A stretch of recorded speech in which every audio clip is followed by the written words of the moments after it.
Mr. Jordan. I thank the ranking member. Colonel, I want to thank you for your service and sacrifice to our great country. This afternoon, your former boss, Mr. Morrison, is going to be sitting right where you're sitting, and he's going to testify. And I want to give you a chance. I think we're bringing you a copy. I want to give you a chance to respond to some of the things Mr. Morrison said in his deposition, page 82 of the transcript from Mr. Morrison. Mr. Morrison said this: I had concerns about Lieutenant Colonel Vinsman's judgment. Among the discussions I had with Dr. Hill in the transition was our team, its strength, its weaknesses, and Fiona and others had raised concerns about Alex's judgment. When Mr. Morris was asked by Mr. Castor, did anyone ever bring concerns to you that they believe Colonel Vindman may have leaked something? Mr. Morrison replied, yes. So your boss had concerns about your judgment. Your former boss, Dr. Hill, had concerns about your judgment. Your colleagues had concerns about your judgment, and your colleagues felt that there were times when you leaked information. Any idea why they have those impressions, Colonel Vindman? Yes, Representative Jordan. I guess I'll start by reading Dr. Hill's own words, as she attested to in my last evaluation that was dated middle of July, right before she left. Alex is a top 1% military officer and the best Army officer I've worked with in my 15 years of government service. He is brilliant, unflappable, and exercises excellent judgment. So it was was exemplary during numerous visits, so forth and so on, but I think you get the idea. Mr. Morrison, yeah, the data that was,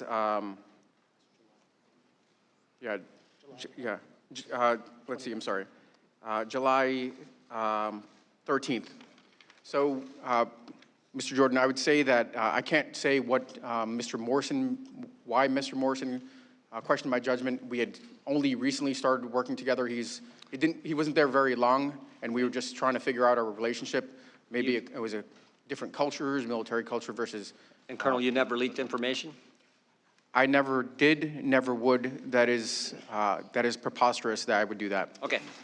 Colonel, it's interesting. We deposed a lot of people in the bunker in the basement of the Capitol over the last several weeks, but of all those depositions, only 3 of the individuals we deposed were actually on the now somewhat famous July 25th phone call between President Trump and President Zelensky. There was you, the individual sitting beside you, Ms. Williams, and then there, of course, was your boss, Mr. Morrison, who I just read from his deposition. When we asked Ms. Williams, who she spoke to after the call, about the call, she was willing to answer our questions, and chairmanship allowed her to answer our questions. When we asked Mr. Morrison, who he spoke to after the call about the call, he was willing to answer our question, and Mr. Chairmanship allowed him to answer our question. But when we asked you, you first told us 3 individuals at the NSC, your brother and the 2 lawyers.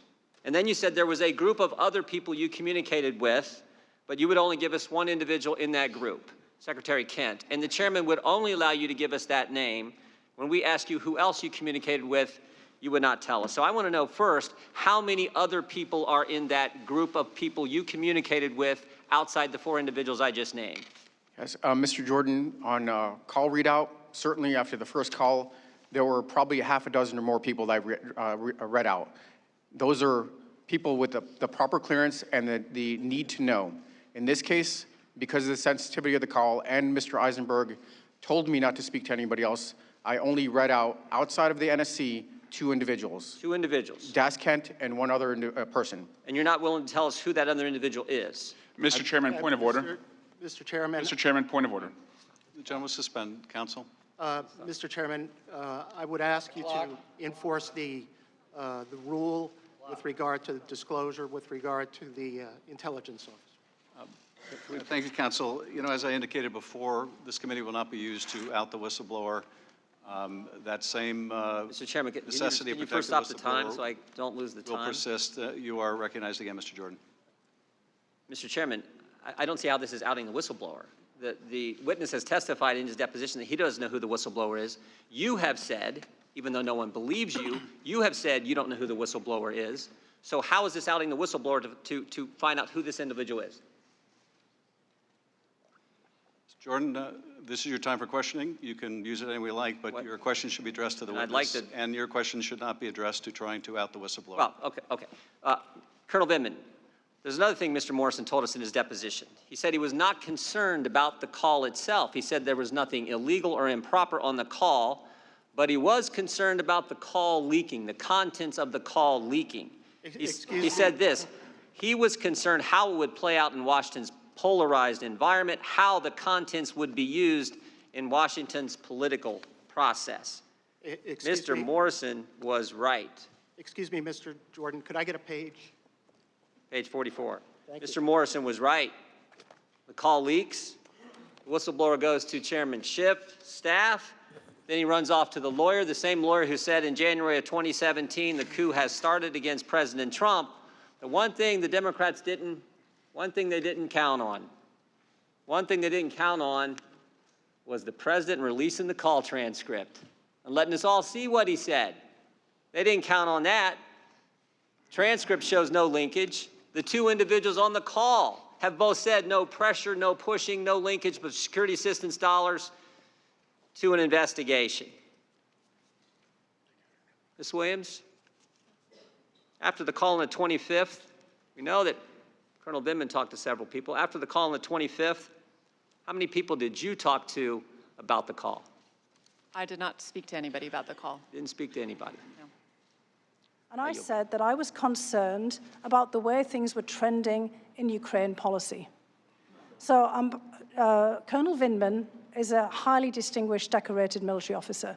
He came over to us from the chairman's office and the Joint Chiefs of Staff. And we were evaluating and looking at him in the context of what his future positions would be in the context of the US Army. And I was concerned that if, for example, Colonel Vindman might decide to leave the military, that perhaps he wasn't as well suited for something that would be much more political. I did not feel that he had the political antenna to deal with something that was straying into domestic politics. Not everyone is suited for that.